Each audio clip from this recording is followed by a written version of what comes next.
अस्सलाम वालेकुम and hi welcome to F R stitching ideas के साथ एक बार फिर मैं आपके सामने हाजिर हूँ। इस बार भी मैं आपके साथ एक ट्राउज़र और ख़ूबसूरत डिज़ाइन जो ईद स्पेशल के तौर पे मैं लेकर आई हूँ वो आपको मैं बनाने सिखाऊंगी, जो आसान और सिंपल मेथड से मैं बनाऊंगी। तो शुरू करते हैं आज का डिज़ाइन। सबसे पहले मैंने एक पट्टी ली है। पट्टी की चौड़ाई मैंने 3.5 इंच रखी है। इसमें मैंने प्रेस बुकरम को अच्छी तरह से प्रेस करके लगा लिया है। इसकी जो मैंने लंबाई ली है वो मेरी 5 इंच की चौड़ाई ज़्यादा है मुझे रखनी है। इसके अलावा इसमें मैंने पिंटेक्स भी डालनी है, इसलिए मैंने इसकी जो टोटल जो लेंथ है वो मैंने 24 इंच ली है। उस पे मैंने बैक पे पीछे अच्छी तरह प्रेस बुकरम लगा लिया है। इसकी जो मार्किंग है इसको आपने बहुत गौर से फोकस करके देखना है, क्योंकि इसकी मार्किंग ही से इसका डिज़ाइन आपको वाज़ेह तौर पे नज़र आ सकेगा। तो सबसे पहले मैं मार्किंग कर रही हूँ 3 इंच पर। इसके बाद मैं 2 इंच पर मार्किंग करूँगी। इसी तरह से मैं ये इसको रिपीट करती रहूँगी। ये 3 इंच पर मार्किंग की, फिर 2 इंच पर मार्किंग की, और इस पूरी पट्टी पे मैंने इसी तरह से इसको ड्रॉ करना है। 3 इंच पे, फिर 2 इंच पे, फिर 3 इंच पे, फिर 2 इंच पर। ये पूरा मैं इसी तरह से इस पूरी पट्टी को कंप्लीट कर लूँगी। कंप्लीट करने के बाद इसके मैंने बैक साइड पे, यानी कि इसके सामने भी मैंने इसी तरह से मार्किंग करनी है। नीचे कर ली है मैंने, अब मैं ऊपर मार्किंग कर रही हूँ। ऊपर की मार्किंग भी सेम इसी तरह से की जाएगी। 3 इंच पे, फिर 2 इंच पे, फिर 3 इंच पे, 2 इंच पे। याद रहे कि दोनों लाइनिंग हमारे सामने सामने आनी चाहिए।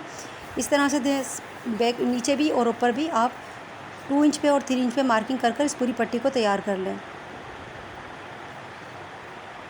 पूरी पट्टी तैयार होने के बाद इसकी अभी मज़ीद मार्किंग बाकी है, जो आपने बहुत गौर से आपने देखनी है कि इसकी मार्किंग मैं किस तरह से कर रही हूँ। अब ये मार्किंग मेरी ऊपर नीचे कंप्लीट हो गई है। अब आपने इसको 3 इंच पर, जो मैंने 3 इंच वाली लाइन डाली है, इसको स्केल की मदद से आप इसको क्रॉस में कर लें। क्रॉस करने के बाद आपने फिर इसको क्या करना है, आपने इसको इस तरह से 2 इंच वाले पे आपने क्रॉस नहीं करना, ये इसको आपने याद रखना है। 2 इंच वाले पे क्रॉस नहीं करना। जो 3 इंच में मैंने जो मार्किंग आपने लगवाई थी ना, तो ऊपर और नीचे वो 3 इंच वाली मार्किंग पे ही हमने इसको क्रॉस करना है। मैं सारी आपको बता रही हूँ कि 3 इंच जो मैंने मार्किंग की थी मैं उसी पे ही क्रॉस बना रही हूँ। 2 इंच वाली मार्किंग को मैंने नहीं छेड़ा, ना उसको पे मार्किंग कोई करनी है। हमें सिर्फ 3 इंच वाले पर ही फोकस अपना रखना है, और सारी मार्किंग इस 3 इंच वाले पे ही हमने करनी। सारी मार्किंग इस तरह से आप कंप्लीट कर लें। 3 इंच वाले मैंने सारे क्रॉस बना लिए हैं। अब क्रॉस बनाने के बाद मैंने क्या करना है, अगला स्टेप ये है कि अगर मैंने एक इंची टेप ली है। इंची टेप को मैंने इसको नीचे ऊपर रखते हुए, इंची टेप की जितनी चौड़ाई है मैंने सिर्फ उतनी ही चौड़ाई लेनी है, और इस तरह से मैं इसको एक लाइन ड्रॉ कर लूँगी इंची टेप की मदद से। ऊपर भी करूँगी और नीचे भी करूँगी क्रॉस के, और ये इस तरह एक तरफ हुआ है। अब मैं दूसरी तरफ भी करूँगी इसी तरह से। एक लाइन यहाँ ड्रॉ करूँगी इंची टेप की मदद से, और एक लाइन इसके नीचे यहाँ पर ड्रॉ करूँगी। इस तरह से आप ये फाइनल इसका लुक देखिएगा कि किस तरह से मैंने ये स्क्वायर बॉक्स इस तरह से तैयार कर लिया है। सारे हिस्से पे मैंने इसी तरह से बनाना है, और मैं इस तरह से इसको फोल्ड करके एक पेंटेक्स के लिए इसको क्रीज लाइन दे रही हूँ। इसके नीचे भी दूँगी इस तरह से। क्रीज लाइन इसलिए बनाना ज़रूरी है कि मैं आपको दिखा सकूं कि किस तरह से इसकी पेंटेक्स बनकर तैयार होगी, और स्क्वायर बॉक्स कैसा नज़र आएगा। आपको ये नज़र आ रहा है वो स्क्वायर बॉक्स किस तरह से मैंने इसको बनाना है, और स्टिच करने के बाद भी ये इस तरह से खूबसूरत नज़र आएगा। सारे पेंटेक्स मैंने 3 इंच वाले पे ही मैंने ये मार्किंग की है। एक दफ़ा और देख लें कि मैंने 3 इंच पे वाले पे इंची टेप रखते हुए इस इंची टेप की चौड़ाई, जितनी चौड़ाई थी उसी को मैंने फोकस रखा है, और इसी पे मैंने अंडरलाइन किया है। नीचे भी किया है, और इसी इंची टेप की मदद से मैंने ऊपर भी इसको अंडरलाइन कर इस 3 इंच वाले बॉक्स को मैंने तैयार किया है। इसी तरह से मैं पूरी अपनी इस पट्टी पर इसी तरह से मार्किंग करके तैयार कर लूँगी। मार्किंग करने के बाद इसको किस तरह से मैंने स्टिच करना है मैं आपको वो भी बताऊँगी तफसील से, ताकि आप अच्छी तरह से इसकी मार्किंग कर इसकी सिलाई को आसानी से कर सकें। इस तरह से मैंने बना लिया। देखिए इसी तरह से मैं इसको क्रीज लाइन दोबारा कर रही हूँ। क्रीज लाइन बनाने से ये आपको पता आसानी हो जाएगी स्टिच करने में, कि आपको फोल्ड नहीं करना पड़ेगा, और आसानी से इजी तौर पर आप इसकी सिलाई को कर सकेंगे। इस तरह से मैंने बना लिया है। मैं इसकी सिलाई बताती हूँ आपको कि मैंने इसको किस तरह से स्टिच करना है। इसी तरह से थोड़ा थोड़ा मैं फ़ोल्ड करती चली जाऊँगी, और बारीक सिलाई मैंने इस पर करनी है, मोटी सिलाई नहीं करनी। मोटी और चौड़ी सिलाई पेंटेक्स में अच्छी नहीं लगती, और इसमें मैंने चौड़ी सिलाई करनी भी नहीं है। तो बारीक सिलाई करेंगे तो आपकी पेंटेक्स का जो डिज़ाइन है वो ज़्यादा खूबसूरत नज़र आएगा। इस तरह से अब मैं सारी पेंटेक्स को तैयार कर लूँगी। पेंटेक्स तैयार करने के बाद मैं आपको बताऊँगी कि किस तरह से इस पेंटेक्स का जो शेप है, जो स्क्वायर बॉक्स है, वो स्टिच होने के बाद कैसा नज़र आता है। बैक नीचे भी मैं इसी तरह से सिलाई कर रही हूँ। तीन सिलाइयाँ इसके नीचे जाएंगी और 3 सिलाइयाँ इसके ऊपर होंगी। तो ये पिंटेक्स का जो स्क्वायर बॉक्स है वो बिल्कुल ख़ूबसूरत और फिनिशिंग से बन जाएगा, आपका तैयार हो जाएगा। तो मैं आपको दिखाती हूँ कि किस तरह से मैंने ये पिंटेक्स का जो बॉक्स है वो बना कर तैयार किया है। एक सिलाई इसकी और रह गई है, एक सिलाई और करने के बाद मैं आपको उसको दिखाती हूँ। और सारे पिंटेक्स 3 इंच वाले पर इसी तरह से डालते हुए मैं इस पूरी पट्टी को तैयार कर लूँगी। ये बॉक्स मैंने बना लिया है, देखिए कितनी खूबसूरती से फिनिशिंग से बनाया है। और इसको प्रेस करके मैं अच्छी तरह से इसको मैं प्रेस कर लूँगी। अभी प्रेस करने की पूरी पट्टी को जो मैंने तैयार कर लिया है, प्रेस करने के बाद मैं इसको फिर अपने ट्राउज़र में अटैच करूँगी। आप देख सकते हैं कितनी फिनिशिंग से मैंने इसको तैयार कर लिया है।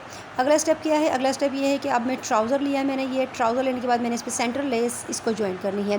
वो किस तरह से करनी है? सेंटर लेस आजकल फैशन में बहुत ज़्यादा इन है और ब्लैक और वाइट ट्राउज़र पर तो वो ये बहुत ज़्यादा अच्छी लगती है। तो इसलिए मैं ये ट्राउज़र में सेंटर लेस लगा रही हूँ। सेंटर लेस मेरी उल्टी है और ट्राउज़र मेरा सीधा है। इस तरह से सेंटर लेस मैंने लगा ली है। इसको अब मैंने इसके नीचे जो पिंटेक्स वाली पट्टी है वो मैंने इसके नीचे ऐड करनी है। इससे पहले मैं एक सिलाई इसके ऊपर और कर रही हूँ ताकि इसमें फिनिशिंग आ सके। सिलाई करने के बाद मैंने इसमें पिंटेक्स वाली पट्टी ज्वाइन करनी है। पिंटेक्स वाली पट्टी किस तरह ज्वाइन करनी है वो भी आप देख लें अच्छी तरह से। एक वीडियो को पूरी फोकस से देखिएगा और अच्छी तरह से इसको सीखिएगा, क्योंकि ट्राउज़र बेतहाशा आसान तरीके से मैंने आपको बनाना सिखाया है और ख़ूबसूरत तरीके से बनाना सिखाया है। तो इसको आप वीडियो को पूरी देखें और मेरे चैनल को लाइक, शेयर एंड सब्सक्राइब करना ना भूलिएगा। अब इस तरह से मैंने पिंटेक्स वाली पट्टी ली है। पिंटेक्स वाली पट्टी लेने के बाद मैंने पिंटेक्स वाली जो पट्टी है उसको मैंने सीधा रखना है। इस तरह से मैं सीधा रखूँगी और जो सेंटर लेस की पट्टी है वो मैंने उसको उल्टा रखना है। उल्टा रखने के बाद मैं इस पर स्टिच कर रही हूँ। स्टिच करने के बाद इस पर भी मैं फिनिशिंग के लिए फ्रंट पे भी एक सिलाई करूँगी। तो पहले मैं इसके बैक पे सिलाई कर रही हूँ, वो आप देख लें अच्छी तरीके से। वीडियो मेरी अच्छी लगी हो तो प्लीज़ चैनल को मेरे लाइक, शेयर एंड सब्सक्राइब करना ना भूलिएगा और मेरे बेल आइकन को भी क्लिक करना ना भूलिएगा ताकि मेरी अगली आने वाली वीडियो की नोटिफिकेशन आपको बर वक्त मिल सके। इस तरह से सिलाई मेरे अपने पूरी कंप्लीट करनी है। कंप्लीट करने के बाद फिर इसके फ्रंट पे भी एक सिलाई करनी है और इसको फिनिशिंग देनी है। इसके अलावा इसमें मैंने एक पट्टी और तैयार करके लगानी है। तो ये पिंटेक्स वाली पट्टी तैयार हो जाए तो फिर मैं आपको उसका एक फ़ाइनल लुक यानी कि फ़ाइनल पट्टी जो मैंने नीचे लगानी है वो भी मैं आपको बताऊंगी कि किस तरह से मैंने लगानी है। इसके ऊपर मैं एक सिलाई करूँगी और इसको अच्छी तरह से बिठा लूँगी। सिलाई मैंने कर ली है इसके ऊपर भी और अच्छी तरह बिठा लिया है। बिठाने के बाद अब मैंने इसके नीचे ये पट्टी लगानी है। इस पट्टी की चौड़ाई जो मैंने ली है वो 2 इंच है, फोल्डिंग पे 2 इंच है। वैसे ये 4 इंच है, इसको मैंने डबल कर लिया है और प्रेस बुकरम को अच्छी तरह से लगा लिया है। इसकी जो लंबाई है जो मैं ट्राउज़र की जो मैंने चौड़ाई मैंने ज़्यादा रखी है तो इसलिए इसकी चौड़ाई भी ऑलमोस्ट मेरे ख्याल में 18 या 19 इंच होगी। अब मैं इस तरह से ये मेरे जो वो फ्लावर मैंने काटे थे इसकी पत्तियाँ ली हैं मैंने। इस तरह से मैंने आपको बताया था फ्लावर की पत्तियाँ मैंने इस तरह से लेके कटिंग की है। जो मार्केट में बहुत ज़्यादा आजकल लेस आ रही हैं फ्लावर वाली, तो उसमें से भी आप पट्टियों को इसकी कलियाँ जो है न इसके पत्तियाँ जो हैं इसकी काट कर आप इसको ट्राउज़र में आपको डिज़ाइनिंग दे सकते हैं। इस तरह से मैंने कोन शेप इसको दिया है पट्टी को, इसकी पत्तियों को मैंने कोन शेप दिया है। कोन शेप देने के बाद इसको मैं थोड़ा सा फासला देते हुए इसको एडजस्ट करते हुए मैं इसको पूरे में स्टिच कर लूँगी। स्टिच करने के बाद अब फिर इसको मैंने ट्राउज़र में अटैच करना है।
पट्टी तैयार मैंने कर ली है।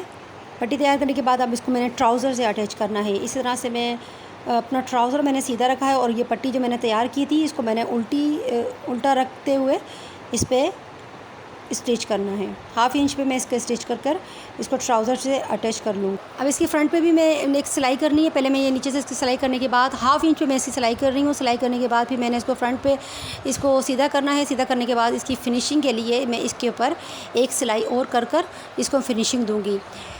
इसके अलावा मैंने जो पैटर्न काट के लगाए हैं, पत्तियाँ काट के लगाई हैं, इसके ऊपर मैंने ब्लैक कलर के पर्ल लगाए हैं। पर्ल लगाने के बाद ये ट्राउज़र का लुक और मज़ीद खूबसूरत नज़र आता है।